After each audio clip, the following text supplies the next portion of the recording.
an alternating current at any instant is given by I equals to 6 plus under root 56 sin 100 pi t plus pi by 3 ampere.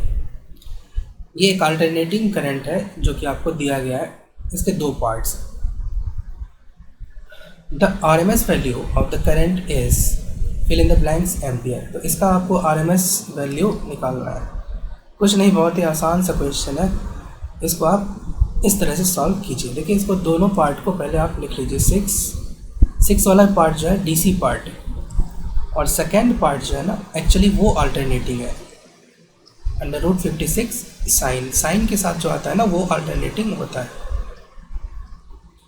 100 pi T plus pi by 3। तो देखिए, इसमें दो part है। First part ये है और ये part है सेकेंड। और ये क्या है? This is total current. First वाला पार्ट 6 जो है डीसी पार्ट है, सेकेंड वाला पार्ट एक्चुअली में अल्टरनेटिंग पार्ट है। तो देखिए, इस टोटल का जो आरएमएस होता है, इस टोटल करंट का जो आरएमएस जो आपको निकालना है उसको आप मान लीजिए आई आरएमएस। मान लीजिए ये आपको निकालना है आई आरएमएस। इसका स्क्वायर जो होता है ये होता है फर्स्ट पार्ट का स्क्वायर, आरएमएस का स्क्वायर। फर्स्ट पार्ट के करंट के फर्स्ट पार्ट के आरएमएस का। तो फर्स्ट पार्ट बोल दीजिए करंट का I1। इसका जो आरएमएस है फर्स्ट पार्ट का आरएमएस वो बोल दीजिए I1 आरएमएस। मतलब फर्स्ट पार्ट के आरएमएस को आप बोलिए I1 आरएमएस। इसका स्क्वायर प्लस सेकेंड पार्ट का आरएमएस I2 आरएमएस।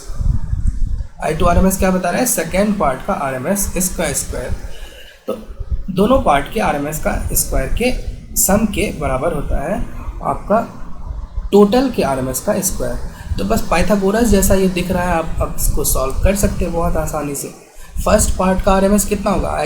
6 जो है ना यहाँ पर डीसी है, तो डीसी का आरएमएस जो होता है ना उसमें √2 से डिवाइड नहीं करना पड़ता है।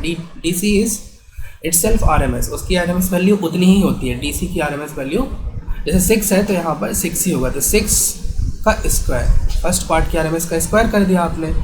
उसके बाद सेकेंड पार्ट के आरएमएस का स्क्वायर। अब सेकेंड पार्ट देखो साइन के फॉर्म में है, ठीक है। और साइन का आपको पता है यहाँ पर देखो पाई बाय 3 से ना कोई फ़र्क नहीं पड़ता है। कोई भी साइन का फॉर्म हो उसका जो आरएमएस होता है तो उसका जो एम्पलीट्यूड होता है उसको √2 से डिवाइड करना होता है।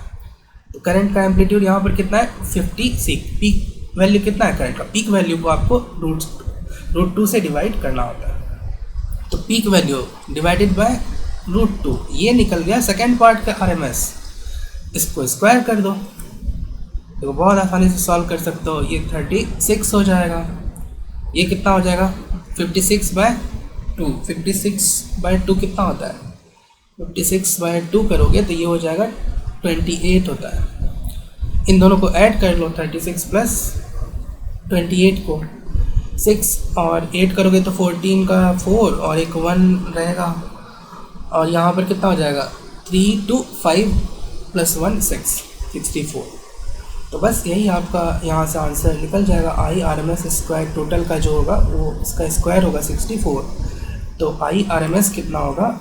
इज इक्वल्स टू √64 और ये आ जाएगा आपका 8 एम्पियर। तो 8 विल बी द आंसर।